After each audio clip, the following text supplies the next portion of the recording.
तो आज का जो हमारा शेयर रहने वाला है वो है L T foods limited. Share में 6.64% का बहुत ही शानदार एक शार्प तेजी आते हुए देखने को मिल रहा है। इसके पीछे का रीज़न अंडरस्टैंड करते हैं, थोड़ा बहुत इनके फंडामेंटल्स को भी एनालिसिस करेंगे and then we will discuss हमें आगे के लिए इसको कैसे मूव फॉरवर्ड करना है। अगर आप इन्वेस्टेड हो ऑलरेडी, काफ़ी निचले लेवल पे खरीद के रखा है, लाइक 5 ईयर्स में आपने इस लेवल्स पे खरीदा है, आपने मतलब अच्छा खासा एक रिटर्न बनाया 500% का, अभी यहाँ पे अगर खरीदा है किसी ने तो यहाँ पे आप यानी कि 586% के रिटर्न में बैठे हो।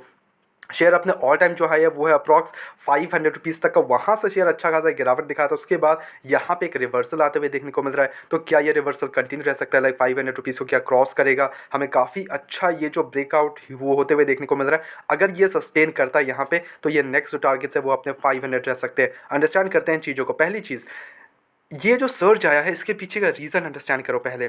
इसके पीछे का रीज़न है after sugar and milk and rice stocks soar up to 13%। Reason understand करो क्यों है ये चीज़। And just to let you know कि only L N T foods या फिर एल टी फूड्स नहीं भागा है, K R B L among other rice stocks rally up to 15% amid high global commodity prices key factors to know. यहाँ पे अगर हम आए तो देखो, L T food 7%, K R B L 7%, C L S L 8%, G R mover 3.31, मतलब अच्छे खासे में मूवमेंट आते हुए देखने को मिल रहे हैं। अब यहाँ पे अगर आप देखोगे, rallied upon 24th of August as equity investors focus on the surging global prices for the commodity amid high demand, elevated cost and rising climate risk in the market। अब मार्केट में क्या स्टॉक बढ़ते जा रहा है, जो चीनी वाले स्टॉक्स है वो काफ़ी अच्छा मूवमेंट दिखा रहे हैं। Even Indian rice stocks were rallying during the trading sessions 24 as investors focus on the surge in global prices of the commodity amid the El Nino impact in Asian countries। El Nino, इस पे भी अगर आप जा सकते हो, थोड़ा बहुत आप रिसर्च कर लो एल नीनो के ऊपर। India, followed by Thailand, Vietnam, Pakistan among top rising rice exporting countries, and global rough rice future prices at Chicago CBOT surged 4.1% to their intraday high। And so ये kind of चीज़ें ना अभी क्यों ज़्यादा बढ़ते हुए देखने को मिल रही है due to this climate changes and everything. तो इससे क्या हो रहा है कि राइस वगैरह के प्राइसेस इंक्रीज़ हो रहे हैं, चीनी के प्राइसेस इंक्रीज़ हो रहे हैं। तो ये मेन रीज़न बना शेयर को ऊपर की तरफ धकेलने के लिए। ओके, और कंपनी करती क्या है, कंपनी यहाँ पे एफएमसीजी कंपनी है एंड इनका जो है consumer good space, it is leading player globally in the speciality rice and rice based foods business for over the last 70 years.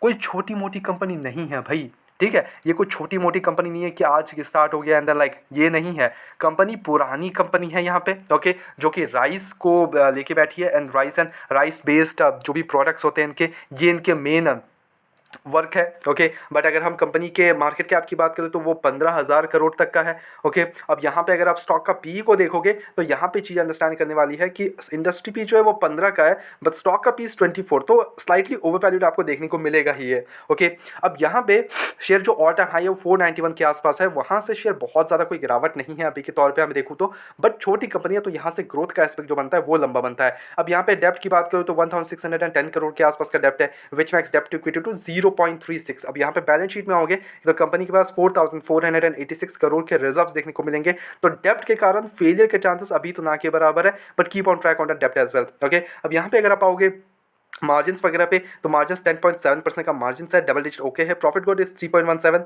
Not very good. PG ratio 1.54 का है, over value थोड़ा सा दिखाएगा आपको। पेट्रोल स्कोर 4 के around है, और यहाँ पे अगर डिविडेंड यील्ड पे जाओगे तो 0.65% है।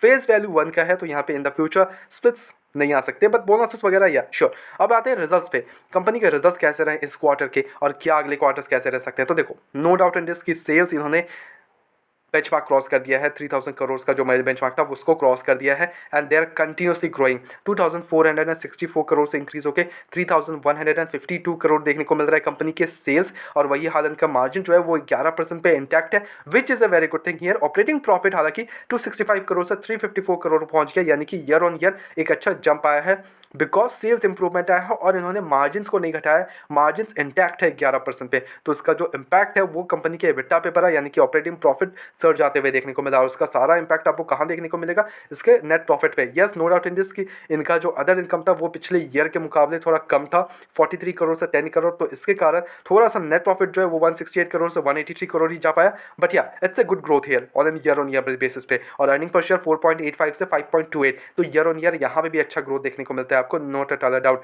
यहाँ पे इन्वेस्टर्स की बात कर ले तो 51% का जो स्टेक है प्रमोटर्स के पास है, 8.21% का स्टेक एफ के पास है और डी के पास 10.84, पब्लिक के पास 29% का स्टेक है।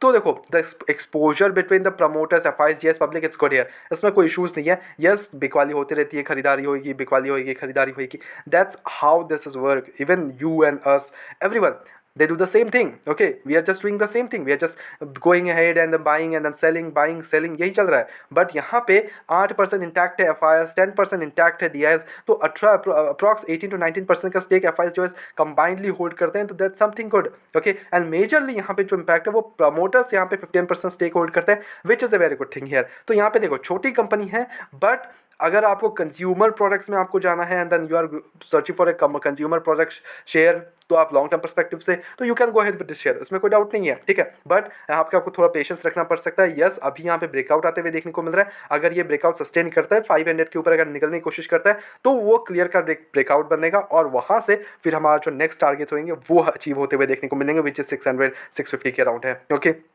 अभी का जो मेन टारगेट्स है वो 500 का टारगेट्स है, जो कि पहले भी इन्होंने अचीव किया हुआ है। यहाँ पे अगर हम उसको 3 वर्स लगा के देखें, देर को यहाँ पे इन्होंने 500 का लेवल्स यहाँ पे 503 को अराउंड यहाँ टच किया था एंड देन वहाँ से अच्छी हमें करेक्शन आते हुए देखने को मिली थी। अब ये करेक्शन के बाद फिर से रेडी हो रहा है एक मूवमेंट आने के लिए। तो ये रेडी जैसे ही 500 को क्रॉस करेगा, सस्टेन करेगा 500 के ऊपर, ये नहीं कि जस्ट टच करके जाएगा, नो, सस्टेन करेगा तो हमें मूवमेंट आएगा, ठीक है शेयर में, ये चीज़ याद कर लो। अब यहाँ पे क्या करना है that's totally up to you. अगर आप already invested long term perspective से तो इट्स वेल एंड गुड। अगर आप शॉर्ट टर्म के लिए आए थे तो आप ठीक ठाक पैसा बना चुके हो, निकल सकते हो तो निकल लो, it's fine, that's totally up to you आपको क्या करना है। अगर टारगेट्स आपके निकल रहे हैं कि आपको बैठना है 500 तक, गो अहेड। अगर 500 तक बैठ ही रहो तो उसके बाद तो आराम से बैठना ही, कुछ अगर सस्टेन करता है वहाँ पे तो 500 के ऊपर तो बैठ ही सकते हो। ओके, बाय द वे हमारी तरफ से कोई बाइंग सर्कमस्टेंस बिल्कुल भी नहीं है, ओनली सजेशन है, तो please take it as a suggestion. अपने एजुकेशन पर्पस तौर पर वीडियो को देखो, go ahead, do your research as well and then make investments. बिना किसी रिसर्च के इन्वेस्टमेंट्स ना करें। ऐसे रेगुलर अपडेट्स को चैनल को सब्सक्राइब कर दो, वीडियो को लाइक कर लो। मिलता है नेक्स्ट वीडियोस में।